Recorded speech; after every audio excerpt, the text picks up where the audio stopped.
Infosys big secrets. 18,000 crore ಬೇಡವೆಂದ promoters. ನಿಜವಾದ owner ಯಾರು?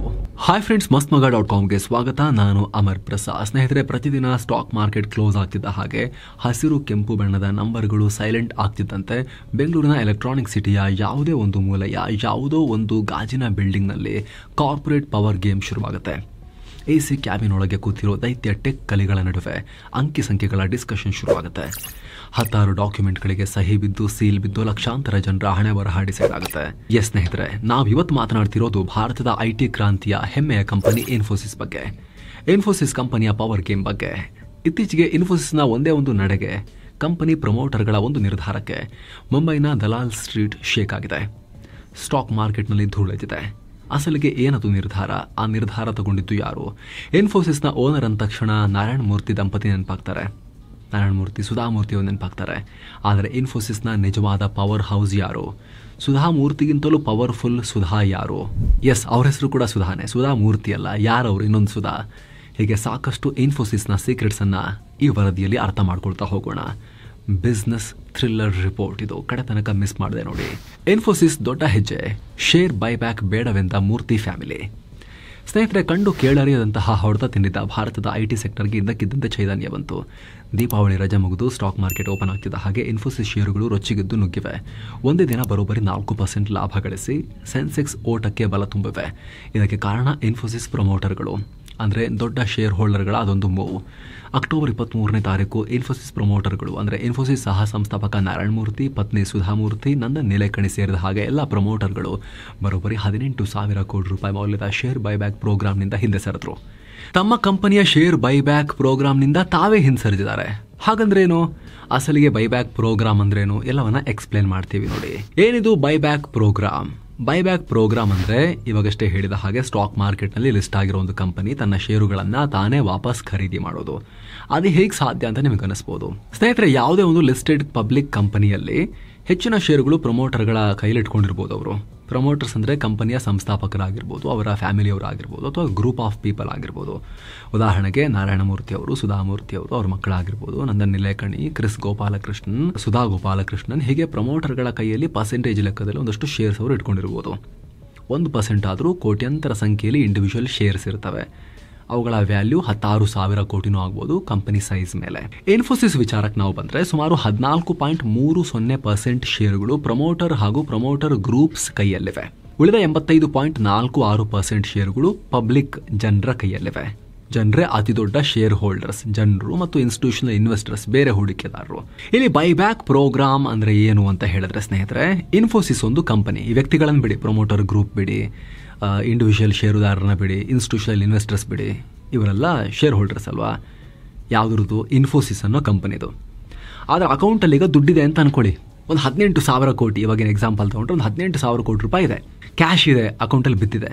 ಇದನ್ನ ಇಟ್ಕೊಂಡು ಶೇರು ಬೈಬ್ಯಾಕ್ ಮಾಡೋಣ ಅಂತ ಹೊರಡ್ತಾರೆ. ತನ್ನದೇ ಕಂಪನಿಯ ಷೇರುಗಳನ್ನು, ಅಂದರೆ ನಾನೀಗ ಇನ್ಫೋಸಿಸ್ಸು, ನನ್ನ ಮೇಲಿನ ಓನರ್ಶಿಪ್ಗೆ ಎಲ್ಲ ಕಡೆ ಶೇರ್ಸ್ ಇದೆ, ಅದನ್ನು ನಾನೇ ದುಡ್ಡು ಕೊಟ್ಟು ಬೈಬ್ಯಾಕ್ ಮಾಡ್ಕೊಂಡ್ಬಿಡ್ತೀನಿ.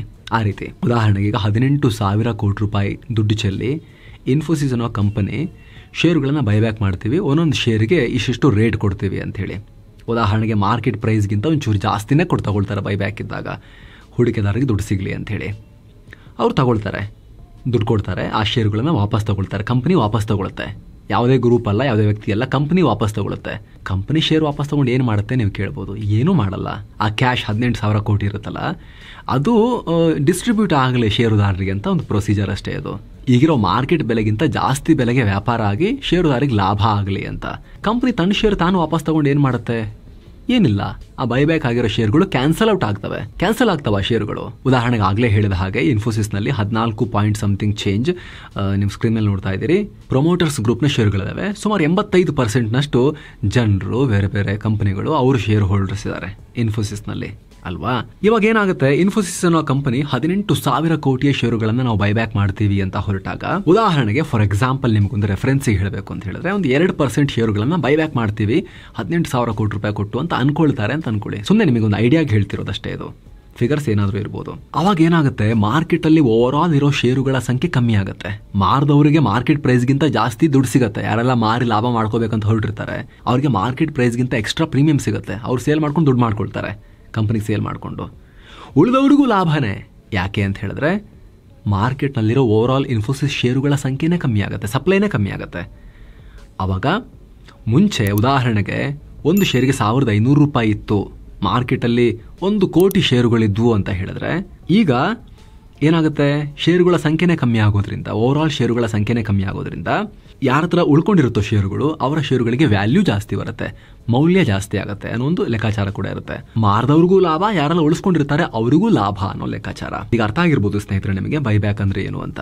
ಇಲ್ಲಿ ಪ್ರೋಸೆಸ್ ನಲ್ಲಿ ಈ ಪ್ರೊಮೋಟರ್ಸ್ ಗ್ರೂಪ್ನವರು ಯಾರು ಪಾಲ್ಗೊಳ್ಳಲ್ಲ ಅಂತ ಸುದ್ದಿ ಬಂತು, ಅದರಿಂದ ಇನ್ಫೋಸಿಸ್ ಷೇರುಗಳಿಗೆ ಬಲ ಬಂತು.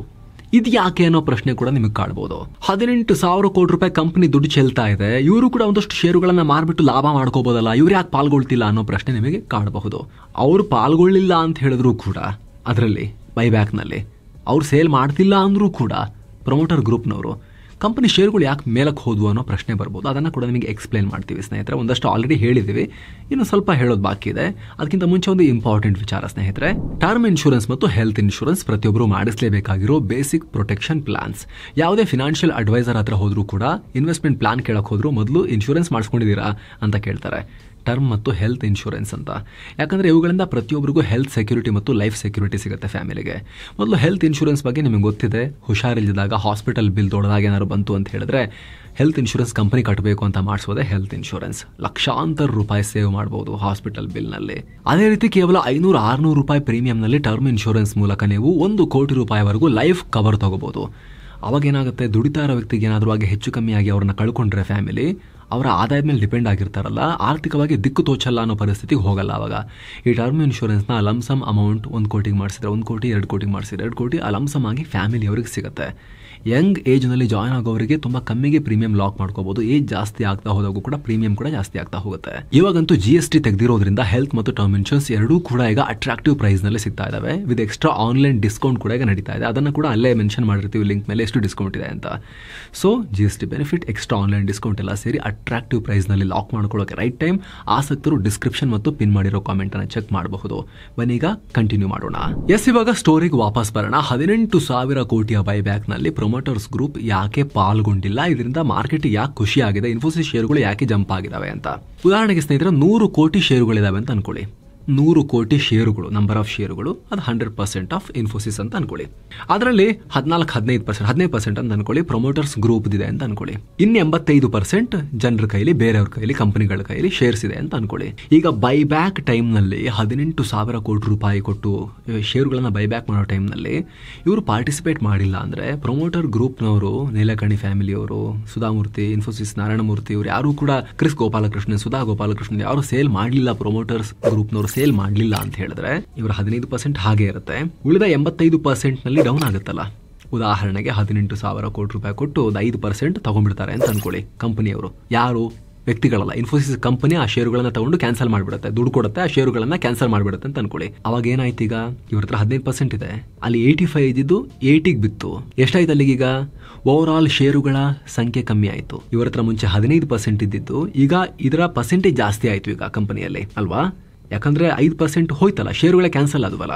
ಉಳಿದಿರೋ ಷೇರುಗಳಿಗೆ 100%ಗೆ ಅದನ್ನ ಪರ್ಸೆಂಟೇಜ್ ಮಾಡ್ಕೊಂಡು ನಾವು ಕ್ಯಾಲ್ಕುಲೇಟ್ ಮಾಡ್ಬೇಕಲ್ವಾ. ಅವಾಗ ಪ್ರೊಮೋಟರ್ಸ್ ಗ್ರೂಪ್ ನ 15% ಆಗಿರೋದಿಲ್ಲ. ಔಟ್ ಆಫ್ 100 ಅದರ ವ್ಯಾಲ್ಯೂ ಇನ್ನು ಪರ್ಸೆಂಟೇಜ್ ವೈಸ್ ಜಾಸ್ತಿ ಆಗಿರುತ್ತೆ. ಸೊ ಇನ್ನು ಸಿಂಪಲ್ ಆಗಿ ಹೇಳಬೇಕು ಅಂದ್ರೆ 100 ಕೋಟಿ ಶೇರ್ಸ್ ಅಲ್ಲಿ 15 ಕೋಟಿ ಶೇರ್ಸ್ 15% ಆಗುತ್ತೆ ಅಲ್ವಾ. ಆದ್ರೆ 95 ಕೋಟಿ ಷೇರುಗಳಲ್ಲಿ 15 ಕೋಟಿ ಶೇರ್ಸ್ ಪರ್ಸೆಂಟೇಜ್ ಜಾಸ್ತಿ ಆಗುತ್ತೆ. ಹತ್ತತ್ರ 16% ಬರುತ್ತೆ. ಈಗ ಓವರ್ ಆಲ್ ಷೇರುಗಳ ಸಂಖ್ಯೆನೇ ಕಮ್ಮಿ ಆಗಿರೋದ್ರಿಂದ ಇದೇ 15 ಕೋಟಿ ಷೇರು ಮುಂಚೆ 15% ವ್ಯಾಲ್ಯೂ ಆಗ್ತಾ ಇದ್ದಿದ್ದು ಈಗ ಹತ್ತತ್ರ 16% ಆಗುತ್ತೆ ಕಂಪನಿದು. ಕಂಪನಿಯ ಮೇಲೆ ಪ್ರೊಮೋಟರ್ ಗ್ರೂಪ್ನ ಕಂಟ್ರೋಲ್ ಜಾಸ್ತಿ ಬರುತ್ತೆ. ಹಾಗಿದ್ರೆ ಇನ್ಫೋಸಿಸ್ ಷೇರುಗಳು ಯಾಕೆ ಮೇಲಕ್ಕೆ ಹೋದ್ವು? ಹೂಡಿಕೆದಾರರಿಗೆ ಯಾಕೆ ಖುಷಿ ಆಯಿತು ಈ ನಿರ್ಧಾರ? ಒಂದು, ಓಕೆ ನಾವು ಷೇರುಗಳನ್ನ ಮಾರಲ್ಲ, ಇಂಡಿವಿಜುವಲ್ ಷೇರುದಾರರು ಮಾರ್ಕೊಂಡು ಲಾಭ ಮಾಡ್ಕೊಳ್ಳಿ ಅಂತ ಬಿಟ್ರು ಅನ್ನೋದು ಒಂದು ಕಾರಣ. ಇನ್ನೊಂದು ಕಾರಣ ಏನು ಅಂದರೆ ಪ್ರೊಮೋಟರ್ ಗ್ರೂಪ್ನವರು ಮಾರ್ಕೊಂಡು ಓಡ್ ಹೋಗ್ತಾ ಇಲ್ಲ ಜಾಸ್ತಿ ರೇಟಿಗೆ. ಬೈಬ್ಯಾಕ್ನಲ್ಲಿ ಅವರೇ ಪಾಲ್ಗೊಂಡು ಅವ್ರದೇ ಮಾರಿಬಿಟ್ಟು ಕೈ ತೊಳ್ಕೊಳ್ತಾ ಇಲ್ಲ ಕಂಪನಿಯಿಂದ. ಅದರ ಬದಲಿಗೆ ಈ ರೀತಿ ಅವರ ಪರ್ಸೆಂಟೇಜನ್ನು ಇನ್ಕ್ರೀಸ್ ಆಗ್ಲಿಕ್ಕೆ ಬಿಡ್ತಾ ಇದ್ದಾರೆ. ಅದರರ್ಥ ಪ್ರೊಮೋಟರ್ ಗ್ರೂಪ್ನವರು ಕಂಪನಿಯ ಲಾಂಗ್ ಟರ್ಮ್ ಗ್ರೋತ್ ಮೇಲೆ ನಂಬಿಕೆ ಇಟ್ಟಿದ್ದಾರೆ. ಕಂಪನಿ ಚೆನ್ನಾಗಿ ಬೆಳಿಬೋದನ್ನೋ ಹೋಪ್ ಅವರಿಗಿದೆ. ಹಾಗಾಗಿ ಅವ್ರು ಶೇರ್ ಮಾರ್ತಾ ಇಲ್ಲ, ಅವ್ರ ಪರ್ಸೆಂಟೇಜ್ ಇನ್ಕ್ರೀಸ್ ಆಗಲಿ ಪರವಾಗಿಲ್ಲ ಅಂತ ಬಿಡ್ತಾ ಇದ್ದಾರೆ. ಅನ್ನೋ ಒಂದು ಮೆಸೇಜ್ ಪಾಸ್ ಆಗುತ್ತೆ ಮಾರ್ಕೆಟ್ಗೆ. ಅದರಿಂದ ಮಾರ್ಕೆಟ್ನಲ್ಲಿ ಇನ್ಫೋಸಿಸ್ ಶೇರುಗಳು ಬೂಮ್ ಆದ್ವು ಈ ಸುದ್ದಿ ಬಂದಾಗ. ಇದೆಲ್ಲ ಪರ್ಸೆಂಟೇಜ್ ಎಲ್ಲ ಎಕ್ಸಾಂಪಲ್ಗೆ ಅಷ್ಟೇ ಹೇಳಿದ್ದು ಸ್ನೇಹಿತರೆ, ನಿಮಗೆ ಕ್ಯಾಲ್ಕುಲೇಷನ್ಸ್ಗೋಸ್ಕರ ಅಷ್ಟೇ ಹೇಳಿದ್ದು, ನಿಮಗೆ ಎಕ್ಸಾಂಪಲ್ ಕೊಟ್ಟು ಅರ್ಥ ಮಾಡಿಸ್ಲಿಕ್ಕೋಸ್ಕರ ಇಡೀ ಪ್ರಾಸೆಸ್ನ. ಈಗ ನಾವು ಓನರ್ಶಿಪ್ ಪ್ಯಾಟರ್ನ್ ನ ಕೂಡ ರಿಯಲ್ ನಂಬರ್ಸ್ ನೋಡೋಣ. ಈ ರಿಯಲ್ ನಂಬರ್ಸ್ ನಲ್ಲಿ ಯಾರೆಲ್ಲ ಪ್ರಮೋಟರ್ಗಳಿದ್ದಾರೆ, ಎಷ್ಟೆಷ್ಟಿದ್ದಾರೆ ಅಂತ ನಾವು ನೋಡ್ತಾ ಹೋಗ್ಬೋದು.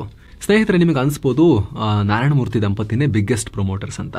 ಆದರೆ ಇನ್ಫೋಸಿಸ್ ಪ್ರಮೋಟರ್ಗಳ ಒಟ್ಟು 14.30 ಶೇರುಗಳ ಪೈಕಿ ನಾರಾಯಣಮೂರ್ತಿ ಅವರ ಶೇರ್ ಕೇವಲ 0.36% ಮಾತ್ರ ಇದೆ. ಟಾಪ್ ಪ್ರಮೋಟರ್ಗಳ ಲಿಸ್ಟ್ನಲ್ಲಿ ನಾರಾಯಣಮೂರ್ತಿ 11ನೇ ಪ್ಲೇಸ್ನಲ್ಲಿದ್ದಾರೆ. ಹಾಗೆ ಅವರ ಪತ್ನಿ ಸುಧಾಮೂರ್ತಿ ಅವರ ಶೇರ್ ಸುಮಾರು 0.83% ಅಷ್ಟೇ ಇದೆ. ಹಾಗಿದ್ರೆ ಅತಿ ದೊಡ್ಡ ಪ್ರಮೋಟರ್ ಯಾರು? ಸುಧಾಮೂರ್ತಿ ಅವರಿಗಿಂತ ಪವರ್ಫುಲ್ ಸುಧಾ ಒಬ್ಬರಿದ್ದಾರೆ ಅಂತ ಹೇಳಿದ್ವಲ್ಲ, ಅವರೇ ಸುಧಾ ಗೋಪಾಲಕೃಷ್ಣನ್, ಇನ್ಫೋಸಿಸ್ ಕೋ ಫೌಂಡರ್ ಕ್ರಿಸ್ ಗೋಪಾಲಕೃಷ್ಣನ್ ಅವರ ಪತ್ನಿ. ಬರೋಬ್ಬರಿ 2.3% ಶೇರಿನೊಂದಿಗೆ ಇನ್ಫೋಸಿಸ್ನ ಅತಿ ದೊಡ್ಡ ಪ್ರಮೋಟರ್ ಅವರಾಗಿದ್ದಾರೆ. ಇನ್ನು ಕ್ರಿಸ್ ಗೋಪಾಲಕೃಷ್ಣನ್ ಅವರ ಹತ್ರ ಸುಮಾರು 0.77% ಶೇರ್ಸ್ ಇವೆ. ಅವರ ಮಗಳು ಮೇಘನಾ ಗೋಪಾಲಕೃಷ್ಣನ್ ಬಳಿ 0.35% ಶೇರ್ಸ್ ಇವೆ. ಇನ್ನು ಟಾಪ್ ಪ್ರಮೋಟರ್ಗಳ ಪೈಕಿ ಸುಧಾ ಗೋಪಾಲಕೃಷ್ಣನ್ ಬಿಟ್ಟರೆ 2ನೇ ಸ್ಥಾನದಲ್ಲಿ ನಾರಾಯಣಮೂರ್ತಿ ಅವರ ಪುತ್ರ ರೋಹನ್ ಮೂರ್ತಿ ಇದ್ದಾರೆ. ಸುಮಾರು 1.46% ಶೇರ್ಸ್ ಹೊಂದಿದ್ದಾರೆ. ಇನ್ನು 3ನೇ ಸ್ಥಾನದಲ್ಲಿ ಇನ್ಫೋಸಿಸ್ ಕೋ ಫೌಂಡರ್ ನಂದನ್ ನಿಲೇಕಣಿ ಇದ್ದಾರೆ. ಆಲ್ಮೋಸ್ಟ್ 1% ಶೇರ್ ಹೊಂದಿದ್ದಾರೆ. ನಂತರ ಅಕ್ಷತಾ ಮೂರ್ತಿ 0.94% ಶೇರ್ ಹೊಂದಿದ್ದಾರೆ. 5ನೇ ಸ್ಥಾನದಲ್ಲಿ ಮತ್ತೊಬ್ಬ ಕೋ ಫೌಂಡರ್ ಕೆ ದಿನೇಶ್ ಪತ್ನಿ ಆಶಾ ದಿನೇಶ್ ಇದ್ದಾರೆ. 6ನೇ ಸ್ಥಾನದಲ್ಲಿ ಆಗ್ಲೇ ಹೇಳಿದ ಹಾಗೆ ಸುಧಾಮೂರ್ತಿ. 7ನೇ ಸ್ಥಾನದಲ್ಲಿ ನಂದನ್ ನಿಲೇಕಣಿ ಪತ್ನಿ ರೋಹಿಣಿ ನಿಲೇಕಣಿ. ಹೀಗೆ ಕಂಪ್ಲೀಟ್ ಲಿಸ್ಟ್ ಅನ್ನು ನೀವು ಸ್ಕ್ರೀನ್ ಮೇಲೆ ನೋಡ್ತಾ ಇರಬಹುದು. ಫ್ಯಾಮಿಲಿ ಲೆಕ್ಕ ತಗೊಂಡ್ರೆ ನಾರಾಯಣಮೂರ್ತಿ ಕುಟುಂಬ ಅತಿ ದೊಡ್ಡ ಪ್ರಮೋಟರ್ಸ್ ಆಗ್ತಾರೆ. ಆದ್ರೆ ಇಂಡಿವಿಜುವಲ್ ಪ್ರಮೋಟರ್ಸ್ ಪೈಕಿ ಸುಧಾ ಗೋಪಾಲಕೃಷ್ಣನ್ ಅತಿ ದೊಡ್ಡ ಶೇರ್ ಹೋಲ್ಡರ್. ಬರೋಬ್ಬರಿ 9.5 ಕೋಟಿಗೂ ಅಧಿಕ ಶೇರ್ಸ್ ಅವರೊಬ್ಬರೇ ಹೊಂದಿದ್ದಾರೆ. ಏನು ನಂಬರ್ ಆಫ್ ಶೇರ್ಸ್. ಈಗಿನ ವ್ಯಾಲ್ಯೂಯೇಷನ್ ಪ್ರಕಾರ 1525 ರೂಪಾಯಿ ಪರ್ ಶೇರ್ ಅಂತ ಇಟ್ಟು ಮಲ್ಟಿಪ್ಲೈ ಮಾಡಿದ್ರು ಕೂಡ 14.5 ಸಾವಿರ ಕೋಟಿ ರೂಪಾಯಿ ಮೌಲ್ಯದ ದುಡ್ಡಿನ ಒಡತಿ ಬರೀ ಇನ್ಫೋಸಿಸ್ ಶೇರಿನ ಮೂಲಕವೇ ಸುಧಾ ಗೋಪಾಲಕೃಷ್ಣನ್, ಅವರ ಹಸ್ಬೆಂಡ್ ಕ್ರಿಸ್ ಗೋಪಾಲಕೃಷ್ಣನ್ ಮತ್ತು ಇತರ ಫ್ಯಾಮಿಲಿ ಸದಸ್ಯರದ್ದು ಬಿಟ್ಟು ಬರೀ ಇವ್ರದ್ದು ಮಾತ್ರನೇ. ಸೊ ಫ್ರೆಂಡ್ಸ್, ಇದಾಗಿತ್ತು ಭಾರತದ ದೊಡ್ಡ IT ಕಂಪನಿಗಳಲ್ಲೊಂದಾಗಿರೋ ಇನ್ಫೋಸಿಸ್, ಲಕ್ಷಾಂತರ ಜನರಿಗೆ ಉದ್ಯೋಗ ಕೊಟ್ಟಿರೋ ಇನ್ಫೋಸಿಸ್ ಬಗ್ಗೆ, ಅದರ ಈ ಶೇರ್ ಬೈಬ್ಯಾಕ್ ಪ್ರೋಗ್ರಾಮ್ನ ಲಾಜಿಕ್ ಬಗ್ಗೆ, ಪ್ರೊಮೋಟರ್ ಗ್ರೂಪ್ ಯಾಕೆ ಪಾರ್ಟಿಸಿಪೇಟ್ ಮಾಡ್ತಿಲ್ಲ ಹಾಗೂ ಪ್ರೊಮೋಟರ್ ಗ್ರೂಪ್ನ ಓನರ್ಶಿಪ್ ಪ್ಯಾಟರ್ನ್ ಹೇಗಿದೆ ಎಲ್ಲವನ್ನ ಎಕ್ಸ್ಪ್ಲೇನ್ ಮಾಡೋ ಪ್ರಯತ್ನ. Thank you so much. ಆಗಲೇ ಹೇಳಿದ ಟರ್ಮ್ ಇನ್ಶೂರೆನ್ಸ್ ಮತ್ತು ಹೆಲ್ತ್ ಇನ್ಶೂರೆನ್ಸ್ನ ಲಿಂಕ್ ಡಿಸ್ಕ್ರಿಪ್ಷನ್ ಮತ್ತು ಪಿನ್ ಮಾಡಿರೋ ಕಾಮೆಂಟ್ನಲ್ಲಿ ಕೊಟ್ಟಿರ್ತೀವಿ. ಆಸಕ್ತರು ಮಿಸ್ ಮಾಡದೆ ಚೆಕ್ ಮಾಡಿ. ಮತ್ತೆ ಭೇಟಿ ಆಗ್ತಿರೋಣ ಸ್ನೇಹಿತರೆ. ನಮಸ್ತೆ.